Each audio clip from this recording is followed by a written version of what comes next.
Da da da da da da da da. Superman the movie, as marketed in 1978. So we rewatched Superman the movie and Superman 2 with Christopher Reeves as Clark Kent slash Superman, Margot Kidder as Lois Lane, the incomparable Gene Hackman, Oscar award winning Gene Hackman as Lex Luthor, and we also had Oscar award winning Marlon Brando as Jor-El. So just from two of the biggest characters in the movie, we already have a stacked cast of Oscar winners. But it starts off with the OG Superman origin story. So Krypton in dire distress, going to explode. Jor-El and his wife decide that they're going to send off their son Kal-El to Earth so he can survive there. So they send him off. Krypton blows up. Everyone dies. But it also sets up the sequel villains in like the first 5 minutes of the movie by showing the trial of General Zod. And we also have his two, I call them like his minions, but yeah, we'll call them the minions. So it's Sarah Douglas as Ursa and Jack O'Halloran as Nan, serving Terrence Stamp's General Zod. So we see their trial, and then they all get sentenced to the Phantom Zone. Most popularly referenced in the Lego Batman movie, I'll add. But they get sentenced to go to the Phantom Zone, so they get put in the Shard of Glass and they're sent off. So, what did you think of the villains for the sequel getting set up in the beginning of the first movie? It really reminded me of like how Marvel does the like end credit scene thing, but I feel like they should start doing it in this way. Like this is way cooler. It shows that something else is probably going to happen with those characters later on. It's pretty cool. It was refreshing to see, like, because I totally forgot that they were shown in the first one, because I always just remember they're the villains in the second. So I started the first movie and I'm like, they showed up in this? Like, I had totally forgot that they were literally right at the beginning. Like, movie starts, boom, here's General Zod. I'm like, hey, whoa. But it was pretty cool because for a second I was like, maybe I got it wrong. Like maybe they're the villains in the first movie, and I'm thinking of the second one. And then I'm watching the whole first movie, and I'm like, there's like 10 minutes left. I hope they don't bring the trio in. This is crazy if I remember it this way. So yeah, I definitely thought it was really cool that they're like, you know what, we're gonna introduce the main villains of the second movie in the first 5 minutes of everything, like in the first movie. So I did think that was really cool. The origin continues on, so they send Kal-El off to. It's so weird saying Kal-El now because that's my cat's name. But you see Kal-El sent off to Earth where he almost destroys Jonathan and Martha Kent, but he's adopted by Mom, Pa Kent, and then they raise him on a farm in Smallville. So we do get to see them kind of raising him on the Kent farm a little bit. It jumps to where he's more of a teenager. So we see him kind of bragging a little bit or kind of showing off because he sets up all the football equipment. The other kid comes in, knocks it down. Oh, you got to clean up football. I'm like, God, it's such a 70s high school thing. Like that's not. We just wouldn't worry about it now. But they had to clean up the football, and then he runs past the train, stops the car, and they're like, "How'd you get over here, Clark?" Like, and it's like 30-year-olds playing teenagers. So, how'd you get here? Like, how'd you run so fast? And I'm like, well, haha, he's Superman. You don't know that because you're dumb. And then that's where we see Jonathan Kent die from a heart attack on the Kent farm. So that's where we see him pass away in this movie, kind of setting the stage for Clark to graduate and move on, go to Metropolis, and start the life that we all know from the comics. And when he moves to Metropolis, that's where he meets Lois Lane. He's introduced by Perry White at the Daily Planet, which is the most fitting thing to have happen. So what did you think of finally seeing Lois Lane meet Clark Kent? Um, it was good. That's it. Not kidding. I I don't. I gotta think about this one. Go for So it. we can. It's listen. I'm not. I don't blame you because this is like the couple at DC Comics. Like, yes, there's Iris West and Barry Allen. Yes, there's like Batman and take your pick of 7 different women that Batman ends up with, but most often Selena Kyle. And this is really the DC couple. So Superman and Lois Lane, they are the royal couple of DC Comics. So I don't blame you for taking your time. So I was gonna say I don't know if this really relates, I guess, but it reminds me of how well Christopher Reeve plays Clark Kent as well. He's like all clumsy and stuff, and yeah, it's really cool to see. There's the one part moving forward, but there's one part where he like takes his glasses off, and he's like, um, what is he? He's like, I have to tell you something, and then he puts them back on, and he changes his mind, and right, like he snaps back like in and out from the Clark Kent character, like with like that. It's really cool. Um, I think it's really funny too how she's like obsessed with Superman. She loves Superman so much that she can't even pay attention to notice that it's literally him the whole time. until It's like yeah, it's the later best. on, but yeah, yeah. His clumsiness is something that really made him, especially Christopher Reeves, made him stand out because it was like obviously no one. If there's a guy that's this clumsy and he stumbles over himself and he's when you watch him interact with people at the Daily Planet, he's kind of like the nobody, which is hilarious because when you watch him, he's the nice guy that knows everyone's name. And throughout the movies, you'll hear him asking like how's your wife and he'll say their name. So like he keeps track of people and their families and asks how they're doing. How's your day going? Like can I get you anything? And it's funny because everyone's like, "Oh, there's Ditzy Clark." But also, like, if he disappeared, you'd be like, oh, like, nobody's asking me about my wife. Nobody's like, this is something that I didn't realize how big of a part this guy actually played. So it's funny how he does that, where it's like he still cares for people, but he doesn't like that. Oh, I'm just a ditzy nice guy who asks how your family is in the morning and drinks coffee with you, and that's. I think that is a great thing to have. It's kind of that. This is going to be the 900th time that I compare Superman to Batman. But it's like those duality of personalities where it doesn't seem like a lot. Like people always make that joke about Superman puts on a pair of glasses, and all of a sudden everyone's like, "Where's Superman?"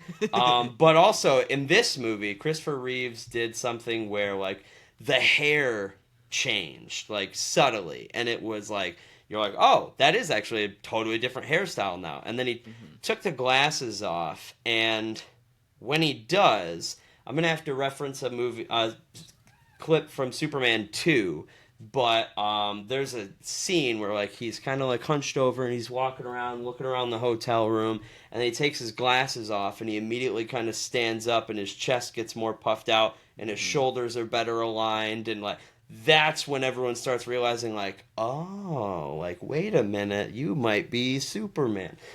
So it's yeah, I think it's so funny how he can do that subtle nod, but I also forgot how brassy Lois Lane was. Like she is in the comics, it was perfect brought over to the screen because she's like, I'm gonna get that story. And in the movies, we can tell she will do anything to get that story. Like she will throw herself in the most dire situations because she's like, I need to uncover the story people need to know. And like her biggest story is who's Superman? And it's funny because she's walking around asking questions with Superman like 3 feet behind her. She just doesn't know it, which is hilarious always. But after he's introduced to Lois Lane, she is going to the roof to get on a helicopter for the Daily Planet. She's going to go to a story. There's a mishap on the landing zone, and a wire wraps around the helicopter. holding it down, won't let it take off. So and then the helicopter crashes. The pilot passes out, and Lois Lane falls out of the freaking helicopter, and Superman flies in, grabs her, and in one of the best lines of the movie, Christopher Reeves gives that, like, "Don't worry, miss, I've got you."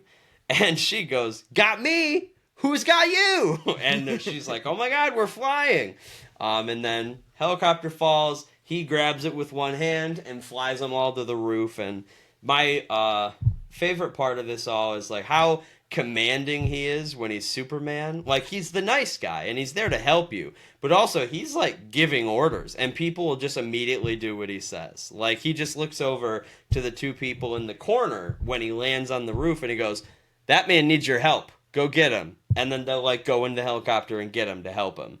And then it's funny because even a scene later when he's talking to the other cop, he goes, "Officer," and he says his name to make it more personable, and then he's like, "Get this man's confession," and then he just flies off, and you're like, they're just doing what he says. Like, no one's like, "You don't have any authority here." They're like, "Nah, dude that just flew away, yeah, I'm gonna do what he says, because like I don't want to learn how it is to be on that guy's bad side." But he lands on the roof, he's able to save Lois, and that gives us also, in the same vein, the iconic suit change, which usually in the comics took place in a phone booth, and they give a nod to that when he runs by the phone booth, but instead of being a full booth, it's just like the pay phone with the little shutter on it. So he just stops and he looks at it and he's like, "Not good enough," and then he runs behind cover and like he goes into the swirly door, swirls all fast, comes out, and he's Superman, which I thought was funny, but it takes us back to usually like Superman and the Flash are iconic when they change their outfits or like they get into their superhero suit. So how do you think they did for the first official Superman suit change in the kind of beginning of what would be known as this humongous superhero movie universe? I mean, for its time, it's great. It's the 70s. Come on, like that's the best they could do. But it now it kind of just looks funny. Like, I was like, where does his clothes go? Like, where did he just throw them out? Like, I don't even know. And my favorite is it's because yes, we're especially nowadays we're used to seeing like it's either nanotech or someone's like you're leaving your clothes. Like Peter Parker had his backpack and he puts his clothes in his backpack and then he puts the suit on and he like webs the backpack to the wall. And now we're just like, where does clothes go? And it's funny because he wouldn't even like do the Wonder Woman thing where they twirl and then the CGI comes in and makes it look like a little tornado. And then when she stops, she's wearing the suit. Instead, he would literally just be running and you would see the suit change and his hair change and like his face changes because there's like more Superman makeup and no glasses. And you're just like, oh, all right. And you're just, yep, as you said, no idea where his clothes went. He must have left them somewhere because they're not here. They're not on him. But yeah, I thought it was super funny. You're right in that it's a product of its time. It's kind of like watching Michael Keaton Batman when he's wearing that rubber and he... Yeah, I mentioned that also when I was watching that movie the other day. It's like moving his head. Like, he literally can't bend his neck. Yeah, he's literally just... Yeah, it's just kind of, they were limited by the tools of their time, and that's why nowadays people expect so much more, because we're able to get so much more done with all of the technology.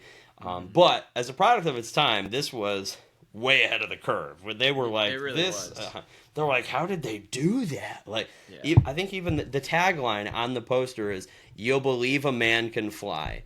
And I remember, like, I was talking with someone at Comic-Con. It might have been Dermot Mulroney, because we talked about Star Wars when it debuted as well, and he was like, "Yeah, I was there opening day when it was just Star Wars. It wasn't A New Hope yet." And I was like, "That's cool." And he was like, "Yeah, same thing with like Superman. Like, you're watching all these special effects, and you're like, how are they doing this?" And he's like, when you're in the movie theater, like you're like, oh my gosh, he's flying. Like, this looks amazing. And nowadays, since we grew up with all this technology, we're like, people thought this looked good. Like, that's crazy. But also, like, going back in time and watching other movies that came out that year, yeah, they were pulling some magic on that one. I still don't know how they did half the stuff they did. I was gonna say But I don't know how they did the flying scenes. I have no idea. yeah, it's Because I know just they I'm didn't like, have. oh, I don't think they had like green screens. Did they? Maybe they did. I think that, well, Okay, so that's it was a probably how little it bit looked. different. It was a little Yeah. bit different type of green screen, but they did have something similar to it. So that's probably how they did it then. I guess that would make Correct. Yeah, sense. it was a little bit different. It's kind of like when you watch an old movie and you see them driving a car, and the background is literally just footage of a road, Yeah. and then Yeah. you just see the car driving, and you're like, oh, okay. At least that's what I think for Yeah. that. I might be wrong. I don't work in Hollywood yet, maybe one day, but not right now. So I can't tell you. But after his first save, that's where also we get to hear the main theme for the John Williams theme, which I know we just talked about it, but Yeah. also it's just so iconic that literally the whole time I was watching today, every time it came on, I was just like, I'd be like whistling along and like, oh my gosh, this is so good.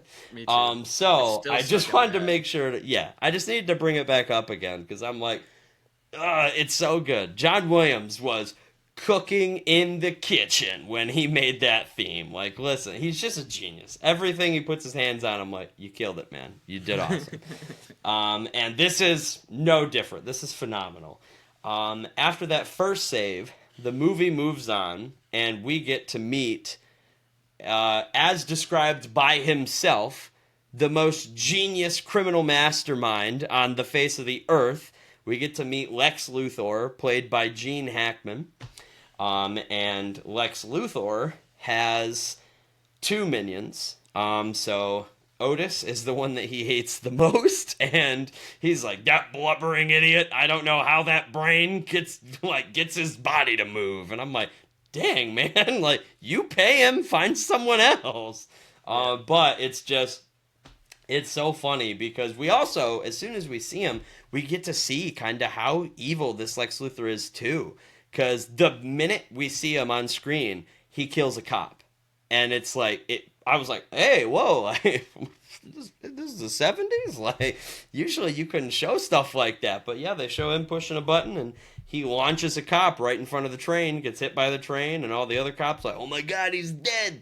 And I'm like, Lex Luthor is savage in this. He is not having any interference in his business. But what did you think of like kind of us getting introduced to Lex Luthor and kind of how narcissistic he is and how he shows it and how he talks? Again, I'm gonna go back and say it's great for its time, but I feel like at this point we like it's he's a Gene Hackman's a great actor, but yeah, he was evil, but I feel like why would the smartest man alive hire this idiot to be his henchman? And then the one girl who's also his henchman betrays him at the end. I mean, I don't know. He could have picked some other people who are more like him and evil and cruel, I guess. That's the only thing I didn't like about it, I guess. That's fair. The only reason that it works for me is because this is a common problem with supervillains. And there's a couple different mediums, usually like animated stuff, where they mention like, it's hard to find good good crooks to work for you these days, or like hard to find criminals that'll work for you, because at least in my idea, most criminals want to work by themselves. So like I'll just like the guy at the beginning of the movie, he's like, I'll rob him by myself. The guy climbing the tower to steal those jewels, he was stealing them by himself. Like almost every crime perpetrated in this movie, usually done by one person and not like a group. We see a group in the second one, but in the first one, I feel like most of the time, except for Lex Luthor, the crimes being committed are by like one person. So it's kind of like a singular thing. So I think it's that like a lot of criminals just want to be their own boss, so Lex Luthor is stuck with the leftovers. So that's why he gets these two. I think that the girl, I agree with you on the female criminal that works for Lex, especially because right from the get-go, she seems to hate Lex Luthor. Like, she's literally openly questioning him, like, you're sick. Like, you're such a gross person. I'm like, yo, like, are you not nervous he's gonna kill you? Like, he just pushed a cop in front of a train just because he was there. I was And I'm also like, gonna that's say, crazy. I was also gonna say, like to that point of what you're saying, like Lex Luthor usually does work alone. I feel like unless he's the head of the Legion of Doom. But he's yeah. I don't. I guess that's the only thing I don't understand is why they had him working with these two idiots, or like one idiot. That's And my then the other favorite one part is, of it's the most interesting part. I won't say it's my favorite, but that's the most interesting part of this movie. I thought it was interesting that Lex Luthor was already underground. Like he was already a criminal and hiding underground and like the police were already on the look for him. yeah. And like he hadn't fought Superman yet, but he was just like a shady business like person and he was hiding out from the police and making these schemes in private, which this is going to sound super crazy when but you know I root for the villains.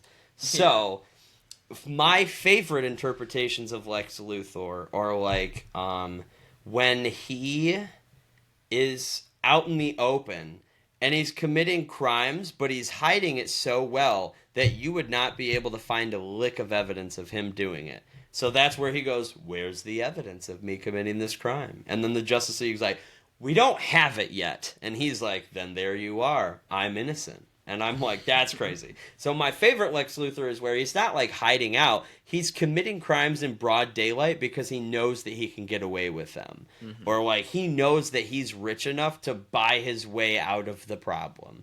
Yeah. Like, oh, like whatever, I destroy a building while I'm fighting Superman. I'm going to pay to have it rebuilt. Now I'm the hero again. And I'm like, yeah. That's crazy. But it's always interesting to watch that stuff happen. That's why this movie, I always find it interesting because Lex Luthor's already hiding out underground.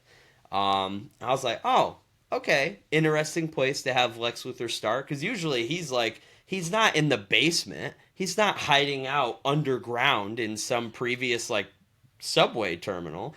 He is all the way up at the top of a very tall building with his name plastered on it. Yeah. That's the Lex Luthor I know. Kind of like Tony Stark, where he's like, I'm the head honcho. I'm at the top of the building that has my name on top of it. Fully lit up 24/7. Yeah. So I don't know why they didn't mention LexCorp at all, like in any of the movies. Like I feel like that's usually a big thing in the comics and stuff. They did, technically, at one point. I don't think they called it LexCorp, but in the first one, when he's talking to Superman, he does mention how he's buying those real estate properties, and Otis, his henchman, does mention that it's owned by, like, he says something like the Lex Luthor Corporation, or like the Lex Luthor Incorporated. So he does mention the company name. It's just not like LexCorp or Luthor Corp, how we know it. It's a little bit different of a name, but okay. I remember that they did mention it because that was a part where I went, "Ooh, yeah. There it is! I've been waiting to hear that name." And that takes us right into Luthor's plan, because he has a plan to hit the direct spot that would cause the San Andreas Fault to ripple and cause most of California to fall down into the ocean, and then he'd be able to sell off all the land that he owns as the new West Coast. So he pretty much just wants to get filthy rich, which is also interesting to me in this movie, because usually, like, Lex Luthor, he hates Superman, and his biggest thing is, like, yeah, he's already rich. He doesn't care about that. He just wants to kill Superman because he wants to be Superman. He wants to be the savior. So it kind of works in this plan because if hey, California just, like, a bunch of people just died, the faults erupted, half the state fell into the ocean. I'm going to give you this land now, and like, you're going to buy this land, and we're going to make a new California, and we're going to have it be a haven, and all of it. So I can see it being that, but they never really mention it. So it kind of lacks... Crazy that I'm saying this. It lacks a bit more evil for me because it's kind of just, I'm going to destroy the state and then get a lot of money from people buying my land from me. And then he told Superman the plan, which is always the downfall of a villain. And then he just put a chain with kryptonite around his neck, and he's like, "I'm gonna put you in this swimming pool." I'm like, "All right, no, that's it. That's you're not gonna stay and like watch, or you're not gonna stab him with anything, or shoot him with a kryptonite bullet, or you're just gonna put a chain around his neck." Which, granted, it's the '70s, so we can't expect like, yeah, they're going to allow Lex Luthor to stab Superman in the kidney. No, that's not quite how it worked back then. But it was lacking a little bit of evil for me towards Superman. But what did you think of Lex Luthor's plan? Yeah, I'm gonna go ahead and agree with you. Well, I guess I wouldn't agree that it lacks evil. It's actually to me it feels more evil, I guess is what I was gonna say, because he doesn't even he's not trying to be like you said, he's not trying to give the people the land, or he doesn't mention that, I guess, and he's more so just trying to kill people for no reason. He just hates everybody, I guess. He wants to kill everyone, or kill half the Well, he people. just wants to make money. Okay, that makes sense. Because he wants to sell the land. Okay. And he's like, hey, if there's no expensive land in California to buy, my land is going to become more expensive, and then they'll pay me more for it. Okay. So that's why he was going to blow up half the state. I thought he just wanted to kill people. I thought he was he didn't care about killing them, which was evil as shit. That was like it was very evil. Yeah. But his most, like, the biggest part of his plan was like, and we're totally not mentioning the biggest part of the plan, which was that he hijacked a government missile in order to enact his plan, and he rerouted it.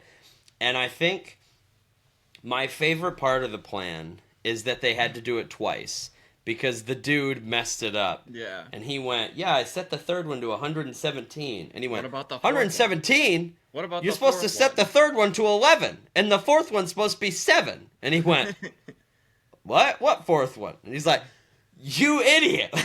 And then he's like, I guess I ran out of space on my arm to write it out. And he's like, we have to do this all over again now. So they had to do it twice, which I thought was very funny. And then ultimately his plan works for the most part. If not for it's like Scar, where the plan worked, but the hero stepped in right before it was going to like culminate. Because like Scar, he's like, I want to take over Pride Rock. He did.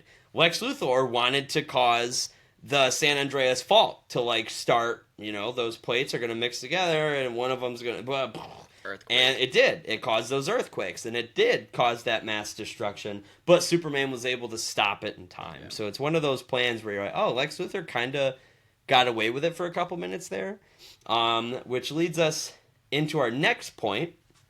That happening caused Lois Lane to be crushed in her car and die. And I remember when I first saw this, and I'm like, Lois Lane just died? Mm-hmm. In the first Superman movie? Wow. Listen, Donner had balls of steel. He wasn't the Man of Steel, but he had balls of steel for killing Lois Lane in the first ever Superman movie. That's crazy. Because fans were, I could only imagine at the time, in an uproar for 5 minutes before Superman did what he did. Because they're like, what? And like everyone's freaking out in the theater. Like, you can't kill Lois. Like, that's the whole point. That's why he does what he does. And then ultimately we get to see Superman go Super Saiyan. He flies all the way into the atmosphere and rotates the Earth backwards on its axis until it starts spinning the opposite direction. He turns back time. He gets time going back regularly, and he's able to save Lois Lane, which was crazy. My favorite part is, like, he just watched her die, and then he goes back to the Earth's surface, and she's like, thanks for nothing. And I'm like, that's crazy. Like, can you imagine? When I needed you. Yeah. Like, can you imagine being Superman? I'd be like, I just saved your life. And she'd be like, what? And everyone else's. Yeah. Everyone else has no idea. And Superman's like, you didn't even know. Like, you could never comprehend what I do, Lois. But Also, what did you I think don't. about Lois dying and Superman reversing time in order to So save her life? when I was just watching it the other day, I was like, I know she doesn't die. So how does she survive this? Because you can't survive. Like I thought she was gonna come out of there and be alive. Like I was like, there's no way. Like how can you live through being crushed by dirt? And then I realized, oh, she's dead. And then I forgot about he reversed the time thing. But also, that's not how that works. If you go around the world and make the Earth spin backwards on its axis, yeah, we'll go back a few minutes, but like you're not gonna fix the damage that has been done on the Earth. Like that's I don't think that's how time works. How do you know? You've never done it. I'm just thinking about like how like Well, let's physically if leave you reversing time spin. to the pros, okay? Let's leave it to Superman and Tony Stark to figure out how time travel works, all right? It's funny because when I was also like, isn't she alive in the second one? And I always Yeah, yeah. forget. Like I didn't remember him flying backwards. I know that I knew it at one point in my life, but I must have just forgot because of everything else that's happened on this planet in the past 24 years. But it's just I remember rewatching it and I'm like, oh yeah, he goes around the Yeah. planet, and then he did it, and I'm like, okay, now I remember. I only remembered something from the second movie, which we'll get into later. But yeah, That I was was like, I awesome. don't remember that. The But second yeah, the second movie, the ending of that was I don't know if that's what you're talking about, but that was one of my yeah, favorite parts. That we was can awesome. let's jump it. We already talked about the first one. Let's jump into Superman 2, because Superman 2, we have returning cast from the first movie. We Hmm. have Terrence Stamp as General Zod coming back, Sarah Douglas as Ursa, and Jack O'Halloran as Non. So that is the trio of Kryptonians that Superman accidentally frees from the Phantom Zone with the waves coming off of the hydrogen bomb that goes off in space, because the movie starts out with Clark goes into work, finds out that Lois is in Paris because there are hostages at the Eiffel Tower being held by criminals who say they have a hydrogen bomb. And then Superman flies right over to Paris. So what did you think of, number one, starting off a movie with, hey, there's a bunch of hostages at the Eiffel Tower and they have a hydrogen bomb? I was like, okay, the stakes are a little bit higher than the beginning of the first movie, because that first crime was, oh, Lois Lane is going to get into a helicopter accident. The beginning of this movie is they are going to blow up all of Paris, France. And I'm like, all right, that's a little bit different. That we're at a bigger scale here. It was like, oh my gosh, like this is so much darker than I remember. What I was gonna say is, I love how when he walks into the Daily Planet, he's always asking, like, "Oh, have you guys seen Lois? Where's Lois at?" Like he's like, "I need to And they find out." all ignore him. Yeah, until he goes into his Hey, how's boss's your office. morning? Turn right around and act like he didn't even ask a question. I was like, rude. Like, I was just talking to my TV, like, say something to him, please. And then And he Perry's doesn't. like, yeah, Lois is in Paris. He's like, "Don't you think that's a little like dangerous for her to be there?" And he's like, "I don't care as long as she gets the story. She'll come Yeah. back and she get the story." I don't care if Lois dies as long as she sends me the paper first. Yeah. But it was, I love how He doesn't even Jimmy let him. walks in and Jimmy goes, did you not hear about the hostages, the Eiffel Tower? And he goes, no. And he goes, don't you have a TV? And he goes, no, I actually don't like television. I was reading Dickens. And I'm like, you're reading Charles Dickens? And these hostages are being held in Paris? And Lois is, no one thought to tell Clark. Lois didn't even think to tell Clark, like, oh, hey, I'm going to Paris to Yeah. chase a story about the people who are being held hostage on the top of the Eiffel Tower, which was hilarious because it looked like it was only Japanese businessmen and nuns at the top of the Eiffel Tower. And I'm like, why is this who, like, the people that are at the top of the tower right now? Interesting group. It But was just, I was gonna say I love how also how he's talking to his boss Perry, and he's just still talking to him, and he just leaves before he can even finish what he's saying because he's like, all right, I gotta get over there like right now. because I think that's the scene where Perry's like, you gotta be more confident. You gotta, Yes. like, make people know who you are. And then he just walks out. And my Yeah. favorite part is that The man jumps out of the window and no one notices. He jumps out of the window, does the same thing we mentioned, where he just automatically is in different clothes, and then flies off, and no one is like, where's Clark? And no one is also like, did that guy just jump out of the window over there? Like, I saw him. And there was someone, I don't want to nitpick the movie here, but if you look like one window over from that window, there is an actor who is staring directly where Christopher Reeves is at that window. And then Christopher Reeves like jumps out of the window and then he looks away. And I'm like, you totally just saw him jump out of the window and didn't say anything. Like, you are a murderer, my friend. This is conspiracy now. But I was like, oh, crazy. But he flies off, and then that's where he is able to free Lois and throw the bomb up into space, which, as I kind of already mentioned, frees the Kryptonian trio from their prison, and they end up landing on the moon and murdering astronauts, which was crazy. I thought it was funny that they kept commenting, like, what is this? And it's like a patch of the American flag, and the astronaut, like, turns around all slowly and starts running away. And then they fly right in front of him, just land, and they're like, no. Stop. And he's just like, oh. And they're all like, we can't do anything. We're just Americans on the moon right now. And I think one of them was Russian. Because it was like, I think it was 2 Americans, and there was like a Russian guy like, zit, zit. And I'm like, yeah, yep, I know what you said. But it was so good.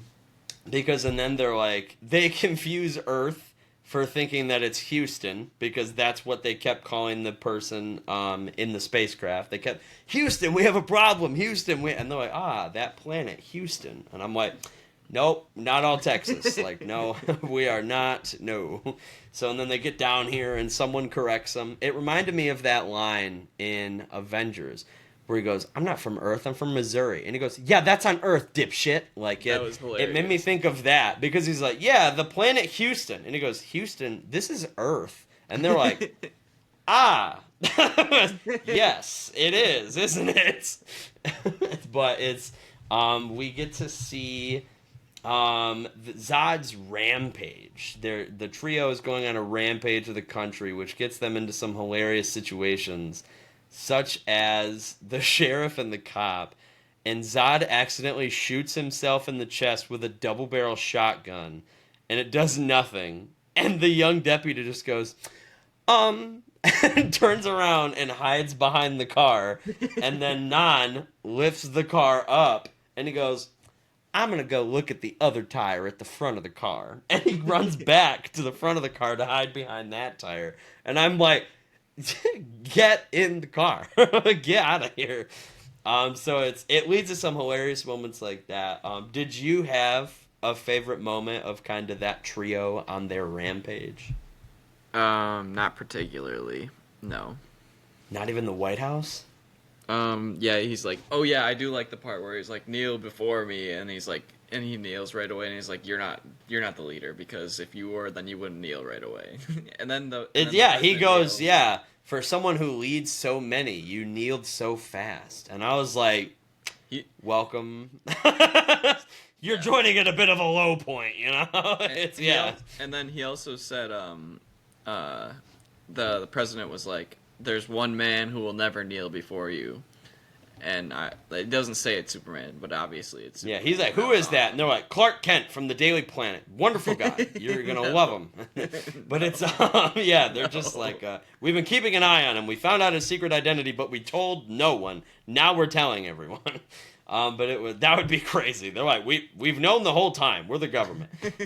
But I did, the trio just messing stuff up, especially when she picked up that snake. And then the snake bit her, so she like drops it on the ground and then like laser visions it, and she's like, I have laser vision, and Zod's like, cool, and then the Nan goes like, he doesn't talk at all in that whole movie, and he barely talks, and he grunts like, while trying to use his he's trying to use the heat vision, but he can't figure it out, so he just keeps going like. and he like opens his eyes a little bit more, but so he just like, and I'm like, just give up, dude, drop it. And he literally a second after I said that, he goes, and just throws it and walks away, and I'm like, you're learning, okay. He reminds me of a caveman. He's always like, yeah. It's funny because you can tell that that's kind of what Zod views him as like a lower life form, because he'll do something and Zod's like, and he'll like roll his eyes and walk away, and then he'll do something cool that like is good for Zod, and Zod will go, and just like, all right, that worked actually, that helped me out, and he's like, and he's just like happy that he was able to do something good for Zod. Yeah, he just like makes all those. It's so good. And then ultimately, we also see kind of during their rampage, Lex Luthor, our favorite master criminal, was able to return, and he actually escaped prison. He found the Fortress of Solitude, and then ultimately he was able to go to the White House and make a deal with the Kryptonian trio, basically saying like, hey, I want Australia. You can have the rest of the world. I want Australia. And then he tells them, I can get you Superman. So he takes them right to the Daily Planet, where they're trying to find Lois Lane, because Lex Luthor knows that's the way to get Superman, because he will do whatever it takes to save her. Which I thought was pretty good plan, actually. Like, Lex Luthor, there's a reason that he's known as one of the smartest criminals, and it's because, yeah, he immediately pieced together, like, hey, Lois Lane and Superman are a thing. You go try to beat up Lois, Superman's gonna be there. And they're like, all right, let's go kill. And I'm like, crazy. We skipped quite a bit, though. I wanted to go back to when they're at the Niagara Falls, and she figures out, because I didn't point this out at all, but I know that she says that it's strange that Clark is never around when Superman is around. I think she says that either earlier in the movie or in the first movie, and then she keeps putting two and two together, because when he goes to save the kid who falls into Niagara Falls and comes back with a hot dog, she's like, you weren't around, you were gone, and Superman was here. You're always gone when Superman is here. Where are you at? And then they're back in the hotel, and because it's funny, because that's relaxing. The same thing that happens when people notice that Batman and I are never in the same room together. I'm not Batman, but people have never been able to notice us in the same room together. So I'm like, well, I'll keep you guessing. But it's funny, because that's something that everyone in the comics is like, how do people not notice this? Like, and then immediately in the first and second Superman movie, they're like, man, Clark would kill to see this. And you're like, dude, I really liked how they did that too in the animated show with Lois. She was like, I know it. Yeah. Like, she knew it within 4 episodes. She was like, because she's also like, why is Clark never around? Yeah. And then they're like, wait a minute, this might be something. And I'm like, thank you. Yeah. It's one of those things where like she's supposed to be one of the best, and that's the reason that Lois Lane always gets the stories, because she's able to figure stuff out super quickly. Yeah, she's very smart. Very smart lady. And then I like how in the hotel, he plays it off, and he's like, no, I'm not Superman. That's crazy. How could I be Superman? And then he trips over. He's so clumsy that he trips over what was it? He trips over something. I don't know. And he puts his hand. It's in like the fire, a tiger fur rug, or like a polar bear rug, something like that. He puts his hand in the fire, and she looks at it, and she's like, "There's no way. Come on, you can't." You're lie to me." fine. My favorite is when he goes, "I'm not." And then he walks over by the bed, and he's still like kind of lounging a little bit, and then finally he just takes the glasses off, turns around, and he goes, and they're just like, "You're Superman," and he's just like, "Sorry, like, 'cause I couldn't tell you." She's like, "I knew it. Yeah, and he's like, "Shut up!" No, but it was my favorite is that he almost let her drown just to show that he wasn't Superman, and it's like, because she's like, well, if you're Superman, I'm going to see you disappear and Superman show up. And then he uses laser vision to, like, cut the branch off the tree. And he's like, Lois, grab the branch. And she's like, why are you just standing there doing nothing? And he's just like, grab the branch. And finally she grabbed it. She's like, oh, I guess you're not Superman after all. And I'm like, that's crazy, bro. But yeah, he was dedicated. He's like, if I have to let you die to prove I'm not Superman, Lois, I might do it. Like Cameron's like, she should have died. She should have died. Like, why would she do that? That's stupid. That's so stupid. She was so mad at this scene. She was like, she's crazy. She should have died. It's funny because there are so many instances in superhero comics in general of like the female lead jumping out of a window or doing something crazy to like get the hero to save them, and I'm like, what is wrong with people? Like, if I ever thought that someone was a superhero, I wouldn't be like, I'm gonna jump off this building, and if you don't catch me, clearly you're not Superman. I'm like, because guess what? If I die, I'm gonna be standing around. I'm gonna be like, well, they weren't Superman. Like, figured that out pretty easily because I'm dead. I'm just like, what's wrong with you? But yeah, she figured it out in the craziest way possible. That little boy fell, and you didn't get my hot dogs in time. And I'm like, this is what got you. Like, nothing else. That's crazy. But yeah, and thank you for bringing that up, because I almost forgot. Before that, too, there's the scene with Lex Luthor when he got out of jail. I don't remember how he found it, but he found this Fortress of Solitude. And I don't remember what he does there, but I know that he goes there. He used a device, and then he learned a lot of Kryptonian history. That's right. And that's how he... Because that's how he knew Jor-El's name. And he's like, hey, Jor-El imprisoned you. And Zod goes, how do you know Jor-El? And he's like, I'm a smart guy. And he didn't say, like, oh, I know where Superman's house is. And one more thing I wanted to bring up, how Lex Luthor and Otis are in prison together, and they're like cellmates, and he's like, oh, my secret black box will get us out of here. Well, I have a plan for that. And he's like, what secret? Oh, yeah, the one in our cell. He's like, shut up, because he's so dumb. He's just be quiet, you nitwit. Like, stop, don't bring that up. I love how I just like, he's saying, hey, that plan, I have a plan. He's like, oh yeah, and he goes, secret box.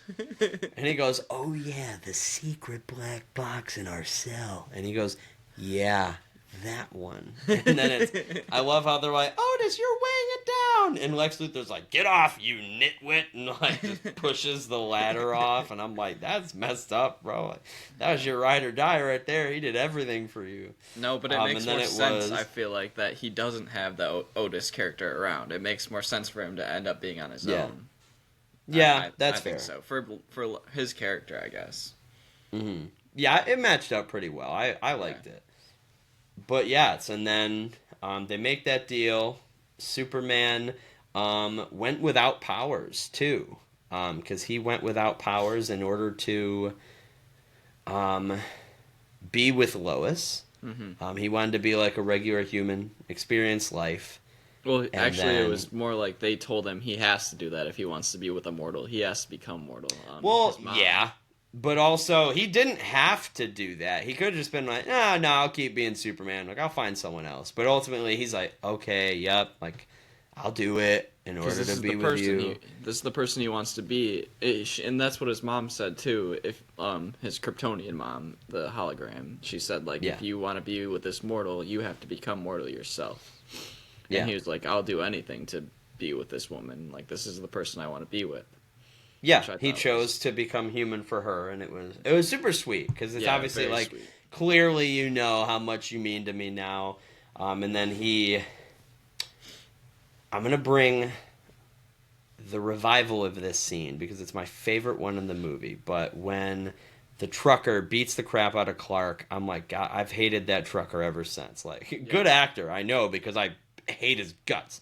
But so we'll go back to that, but Superman kind of realizes, no, like, especially with Zod on the rampage and with everything going on, the world needs Superman. So ultimately he decides that he needs to go back.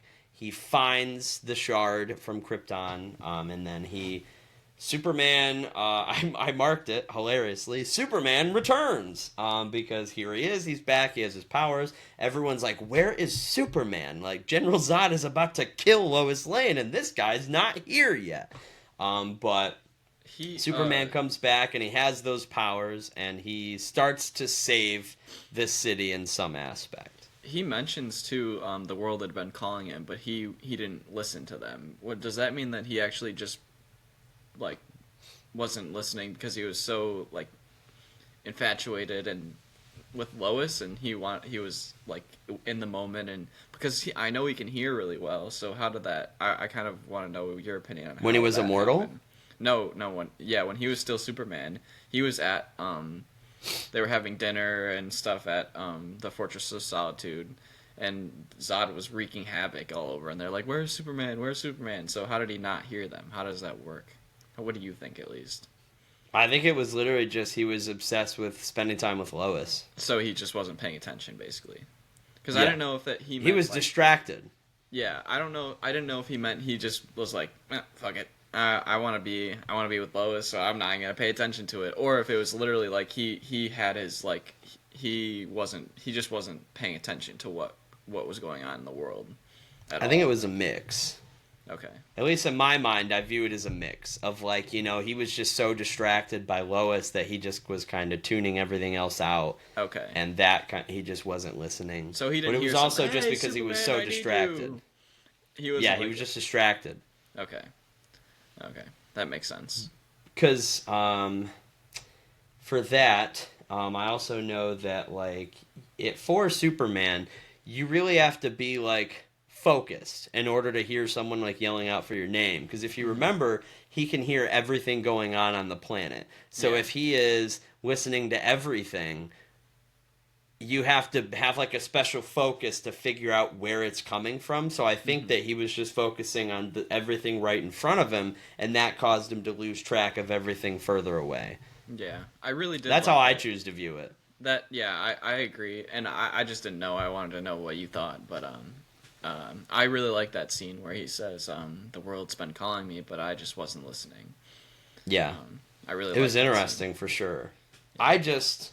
The next part really gets me because it's smart, and I love that it's smart because they have like the giant fight, and fights are cool, but it's the 70s, so this is where it's awesome. kind of he outsmarted the Kryptonian trio by making them think that he was going to lose his powers, but what he really did is he reversed the machine, so everybody who wasn't in the booth that he was in, or like the little like room, they lost their powers. So my favorite is when Zod like reaches out, and then that's where Superman latches with his hand and he starts crushing it. And you see Zod like and then Superman's like, yeah, and like starts like punching everyone. My favorite is Nan, who goes to fly to fight Superman. He goes friggin' and just falls, and I'm like, that's crazy. And then Lois Lane punches Ursa in the face because she's like, I don't really like you, and just punches her. I'm like, that is crazy. It was so cool. And then even Lex Luthor is like, they fell for our trap. Like, I was with you all the way, sport. And Superman's like, yeah, I'll believe it when I see it. Like, you're lying, bro. Yeah, and he's like, no, I wouldn't lie. Hey, we gotta get these guys in the chamber. It'll take away their powers. And he's like, that's a trap. Don't go in there. Like, instantly rats him out. Yeah. Yeah, that was my favorite scene. He knew that he was gonna do that. He knew he's a little weasel, and he said, I knew you'd betray me, Lex. That's why I used it against you. And Lex Luthor's like, oh my god, I got outsmarted by the guy I hate the most in the world. So the thing I don't get about that, which not to say I don't like it, I love it, but that's not Lex Luthor to me. Like, Lex Luthor is a genius. Like, he would have never fallen. So that's why that's the one thing. He doesn't seem to. He just seems to want to win. He doesn't seem to have like a deep-rooted hatred for Superman. And these movies, which Gene Hackman is still phenomenal. He's not bad at all. No, he's great. But in these movies, how Lex Luthor is written, he more wants Superman out of the way due to convenience. It would be more convenient for his plans if Superman were not there. Yeah. So, like, his plans would be able to prosper if Superman wasn't in the way. Mm-hmm. So that's where ultimately it dies away from the original hatred. Because we know, like, the number one hater in DC Comics is Reverse Flash. But the number 2 is Lex Luthor. Like, Lex Luthor hates Superman, and he wants to be better than Superman, which is why he tries to make himself look like the hero while also trying to tear down Superman. That's just what he does. He's certified hater through and through. Like, if there was a Hall of Fame for haters, he's in it for sure. Like, he's top 5. Yeah. So it's one of those things where it changed a little bit in the movie, but ultimately it still wasn't bad. It worked for the narrative that they needed. Which I also thought it was funny because, like, they kind of, maybe I'm crazy, but when Superman flies away with Lois, I was just like, is he leaving Lex Luthor there? Is he just gonna be, I thought he's that just too. gonna tell the cops, like, go fly to the Fortress of Solitude, Lex Luthor's there. I'm like, you're not gonna drop him off in prison? Yeah. Yeah. I thought the I'm same like, you're thing. not gonna drop him off in prison like the first one? I'm like, you Did just he really abandoned just him there? Yeah. Yeah, he just left him. He's like, yeah, you can stay here. Hope you have a coat. And he didn't. He was just wearing his suit. I'm like, oh, he's going to freeze to death. Gotcha. Like, it was craziness, man. Craziness. But, and then we finally, they go back. It's going to be a happy ending, or so we think, because Lois is crying. And she's kind of telling Clark, like, this is ripping me apart. Like, I can't talk to you. I can't acknowledge who you are. I can't reveal that I know who you are. Like, this is literally ruining my life. I stayed up all night crying. I cannot enjoy this. So and then they kiss, and we see that Superman decided to wipe Lois's memory so she wouldn't have to suffer with the knowledge that she knew of him being Superman. Which is my favorite because it also leads to her asking her coworker, so what's going on in the world today? And the coworker is just like, you were there. Like, literally, you were kidnapped by the Kryptonian trio. What do you mean, what's going on in the world? Like, you are the most knowledgeable person on what just happened. And she just shuts the door and walks out. And I'm like, yep, there you go. But yeah, so ultimately Superman decides to wipe her memory in order to spare her feelings.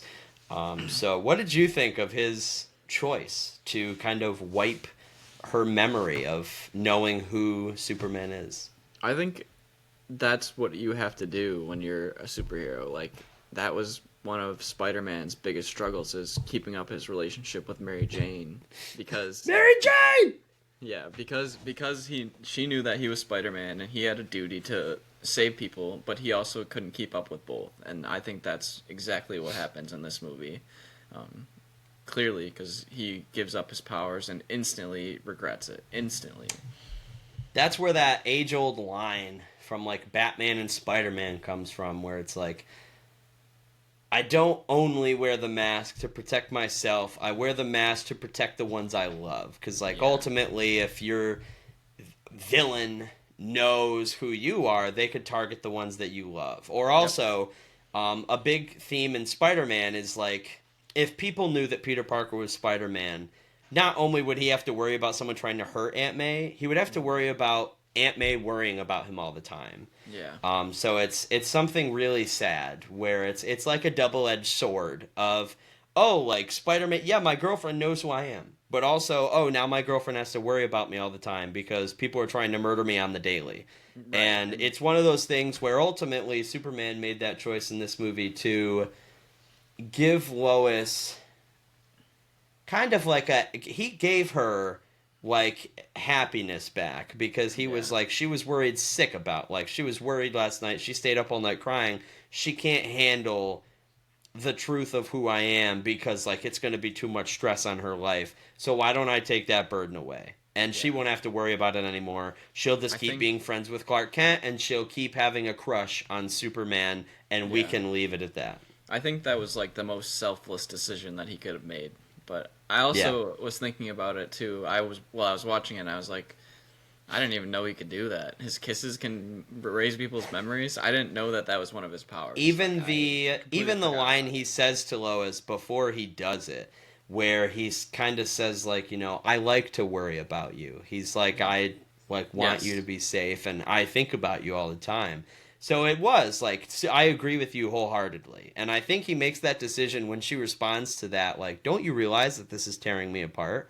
and he kind of realizes in that moment, like, yeah, I love Lois, I don't want to be with her, but also being with her means that she has to know who I am, and her having to know who I am breaks her heart. So I don't want to love her but also hurt her at the same time. So ultimately he just decides, okay, I have to, in order to let you be happy, I have to give you up. And I think that's a super sweet thing that Superman did in this movie, and it was super awesome.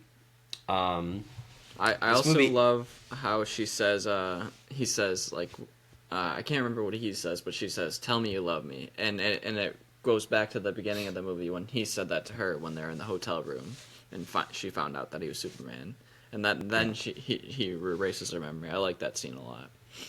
Yeah, it's a beautiful scene. Yeah. This movie ends in one of my favorite ways because it's the age-old way.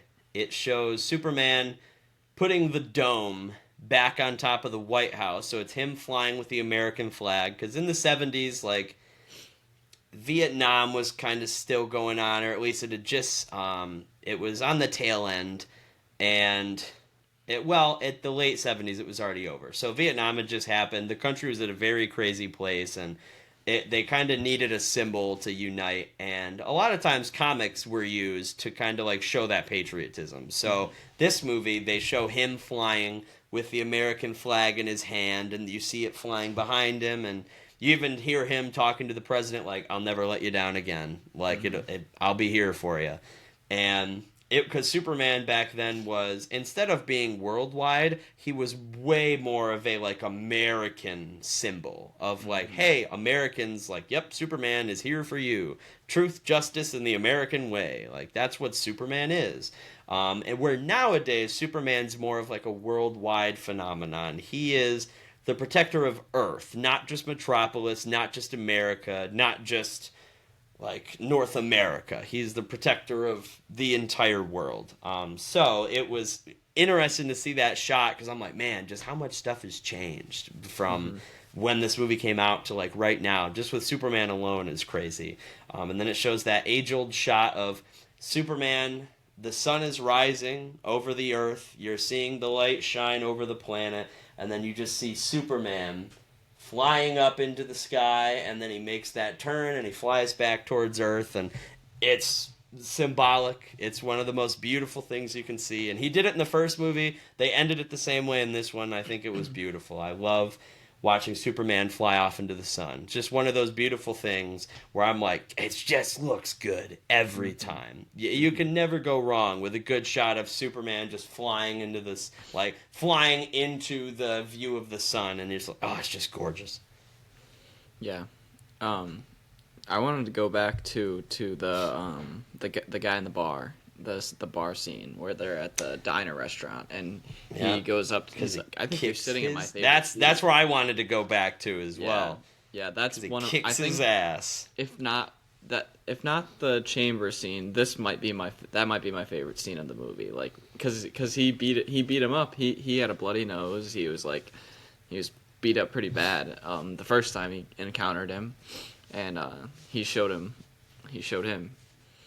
And my favorite is that he and he's like, held back so much, and he literally just went like he let the guy punch him, and it hurt the guy, and then all he did was raise the guy's seat up, put the guy on the counter, and then took his foot, gently pushed it, and then he flew all the way into the gaming, like the pinball machine, and then he just handed the guy who owned the bar all the money, and he said sorry for the damage, and then he was like, and then he does that like, been working out.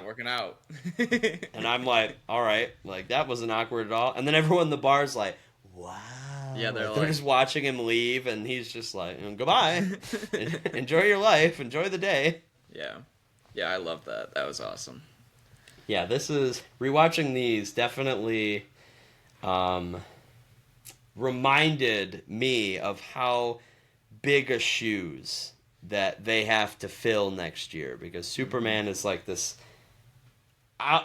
clearly, for not even lack of better word, is the only way I can describe him, otherworldly figure who like came here and his main mission is to serve the people of Earth and kind of do anything that he can to protect them. And he's such a nice guy. Like, the scenes that moved me the most were the ones where he was just genuinely interacting with the public. Yeah. Like in the first one where she goes like, "Oh, like Mr. Frisky, come down," and he goes, "I'll get him," and he grabs the cat and he takes it down to the girl and he goes, "Bye, bye, Frisky," and then he was like, "Be safe now," and he flew off. And it's one of those things where it's kind of like the golden age era of comics where it's just Superman, like Captain America, they're just walking around and they're just supporting everyone. They're just like, hey, stay in school.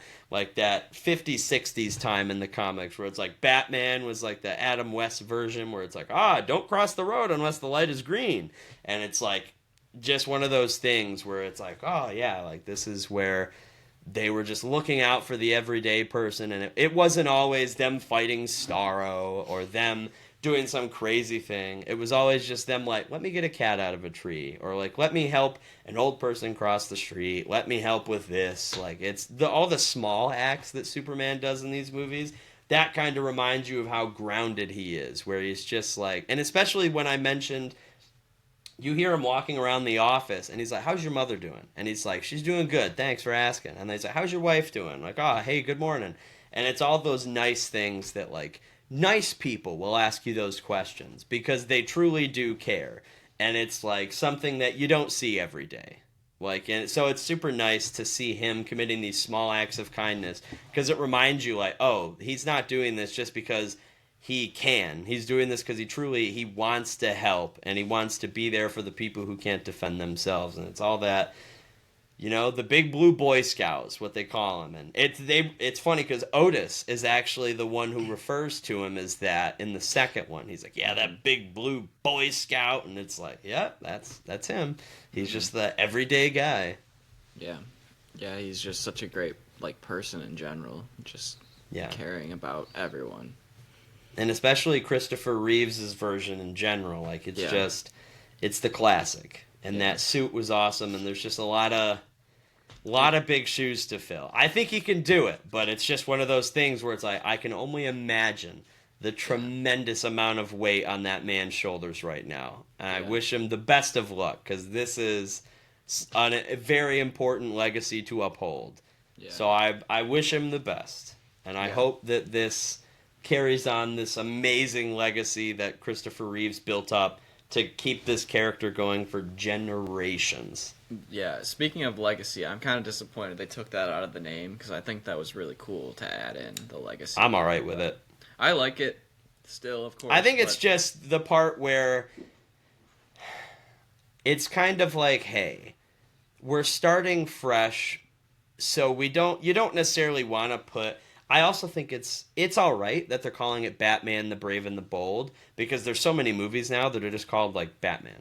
Yeah. But also there's most of the Superman movies, like other than the Christopher Reeves one, like Superman the movie, Superman 2, Superman 3, Superman 4, The Quest for Peace, and it's like, so those titles, they had something at the end of it. Other ones, it was like Superman Returns, and then we got to the one where they wouldn't even put Superman in the title. It was just Man of Steel. Yeah. And then it was... So, like, I think that's why James Gunn chose to do it, because he's bringing, like... We're going to call this movie what it is. It's Superman. Like, that's what this movie is about. Yeah. And I like when they do that for characters. Like, literally just call the movie Black Panther. Mm-hmm. We don't always need, like Ant-Man and the Wasp. That was one of my favorite, too. First movie, Ant-Man. Second movie, Ant-Man and the Wasp. I'm like, yep, I love this, because that's what it was on the comics. So that's ultimately why I think that James Gunn made that choice too, because it's literally just, hey, this was what it said on the comic. It didn't say, Superman Legacy, blah, blah, blah. It was Superman, issue number this. Yeah. Yeah, that makes sense. But yeah, other than that, do you have any last kind of words for these two movies, or anything to do with this era of Superman in general? Not other than I think we should rate them.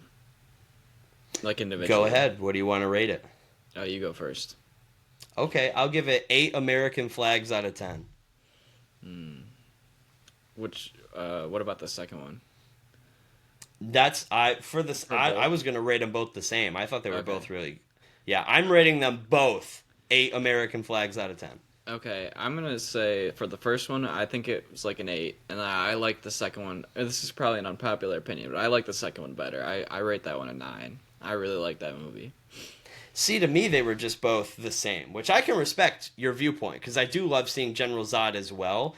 I just love them both. It's also might be nostalgic for me. I'm willing to admit it. I just love these movies. Um, it might just be nostalgia, but screw it. If it I makes you think it happy, is a it lot of makes you happy, nostalgia. and I yeah, think it it makes is a me lot of happy. I nostalgia. love seeing Christopher Reeves as Superman. It's one of those things where it's just you see a picture of him, and I don't go like, "Oh, that's Christopher Reeve." I'm like, "That's Superman." Yeah. And I'm like, that's what he is. And it's one of those things where he cemented himself. Kind of like the theme in general, he's Superman. Okay. In which Henry Cavill was also Superman, and now this new guy is going to be Superman. It's just one Yeah. of those things where, like, if they do a good enough job, you're not going to go like, oh yeah, that's a picture of Henry Cavill in a Superman suit. You're like, that's Superman, and For it's just sure. like it's one of those things. But I want to end what's you said you rated them, so I want to end it on a quote from the first movie, and it's when my favorite moment. I know that I already said that for a different moment, but this is my all-time favorite answer in a movie because it's when he saves Lois, drops her on the roof, and she goes like, "Wait, who are you?" And instead of saying like, "Oh, I'm Superman," or like he gave instead of giving this answer of like announcing to the world who he is, he just goes, "I'm a friend," and then he Yeah. leaves. And I thought it beautiful. That's how it is. That's how it is. So I want to end it with who is he? He's a friend. But other than that, see you later, super nerds, and we'll have truth, justice, and a better tomorrow. Yeah.